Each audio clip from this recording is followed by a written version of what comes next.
Good morning and welcome to TrumCor. My name is Chris Legault. I'm the owner of TrumCor Mutes.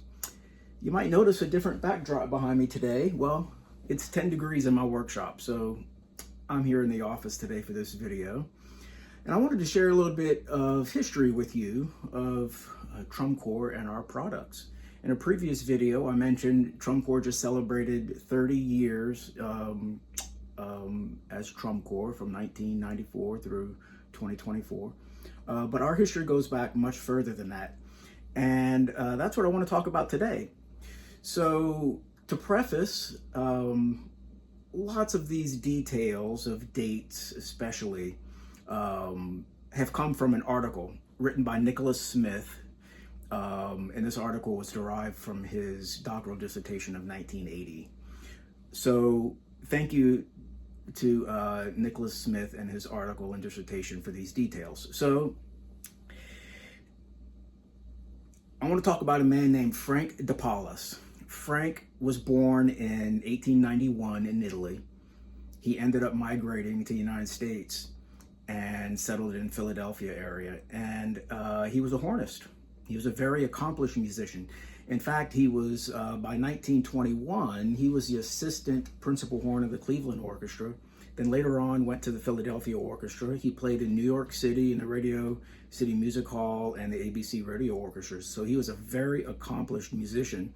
And at the time, horn players, in the early years, horn players mostly used their hand as a mute. So if the music called for a muted effect, they just stuffed their hand down in there. And that was very inconsistent and frustrating. The sound was inconsistent. And so Frank took it upon himself to go to his workshop and come up with a solution. So Frank designed what became known as the de Paolis mute, the Frank de Paolis mute. And this is an actual mute. I'm gonna roll in here, that Frank made. There's no date on this mute, so I don't know exactly the date, but he began producing this mute in 1919. It was a very successful product because of his status as a musician and horn player. It quickly became a very popular mute in the leading orchestras of the day, and so he began producing them and selling them. Right, he was an entrepreneur. And he sold this mute all the way up to his death in 1962. In 1962, a man named Ted Griffith, he was a trombonist, he bought the company. And eventually Ted, through a lack of time, because he was a professional trombonist in Canada and in the Montreal Symphony, and he was a teacher, he sold the company in the late 60s to William Cook of Baltimore, Maryland. William Cook was a horn player in Baltimore. He was friends with Mr. Lawson, and they produced the line of Olus mutes.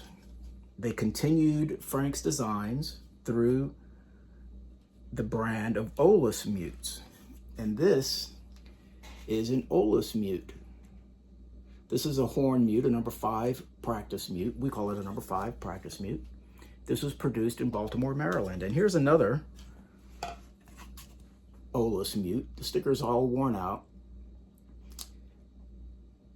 But this mute was produced by Olus from the late 60s all the way up to 1994. Not only this mute, but throughout this time frame, many other mutes were added to the lineup. With Ted Griffith, he had trombone mutes made. You know, he was making trombone mutes. Some trumpet mutes kind of made their way in. All the way up to 1994, when Greg Hustis and Rick Shingiulio bought Olus mutes and named it TrumCor. I joined in 1995. I was a student looking for something fun and exciting to do for a job. And so I started working with TrumCor in 1995 on a part-time basis. The mute company grew and grew and grew. We added many more products to the line. We added We filled out the trumpet line, we filled out the trombone and the tuba line. But all the time, our horn mutes were of the original DePaulis and Olis designs.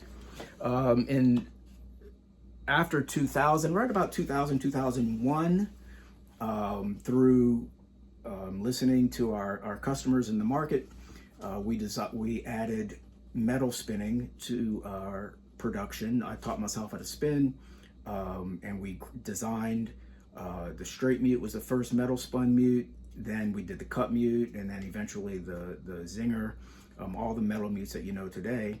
That began just after 2000.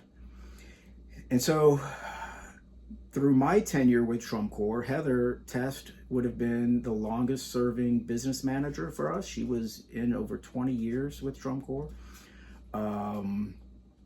So, you know, TrumCor employees stick around a long time. I've been there a little over 30 years, like I said, and then I bought the company 2 years ago, 2.5 years ago or so, and moved it to Tennessee from Dallas, where Rick and Greg owned it. So from 1919, starting with Frank DePaulis, I'm gonna show you Frank's mute. That's the one Frank designed. All the way through Ted Griffith in the 60s, and then eventually with Olis mutes through the 60s, 70s, and 80s, all the way to Greg and Rick starting TrumCor mutes. This mute, here's another one that Frank designed. This mute is the longest continually produced mute, I believe, ever. From 1919 to 2025, that's 105 years. I believe this to be, these models, the number 24, the number 5, and the number 4, to be the longest produced models of mute ever, continuously produced. And not only that, and I'm going to read this just to make sure I get it right, but I'm also going to claim that TrumCor mutes, through successive business acquisitions from Frank DePaulis to Ted Griffith to William Cook of Olis Mutes to Greg and Rick of TrumCor Mutes, and then on to me, to be the longest continually run mute company ever. I tried to find some history that would make that statement not true, but I haven't been successful. And hey, I don't mind this being opened up to discussion. If you have information that you can share, I'd love to talk about it. So that is a brief synopsis of how we ended up with TrumCor Mutes in Tennessee. It all started with Frank DePaulis, an Italian immigrant that landed in Philadelphia in the early 20th century, struggling to find a solution for muted horn.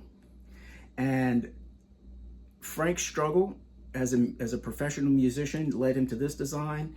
And that's how all of TrumCor Mutes, you see all of our products back here. Let me just pan a little bit for you. All of these products are solutions that we have come up with over all of these years, all these decades, to help professional musicians. So thank you for sticking around this long. I know this video is a little bit longer than usual, but hey, whatever. It's cold outside. I don't want to go to work today. So thanks for having a look. I appreciate your time, and I'll talk to you soon.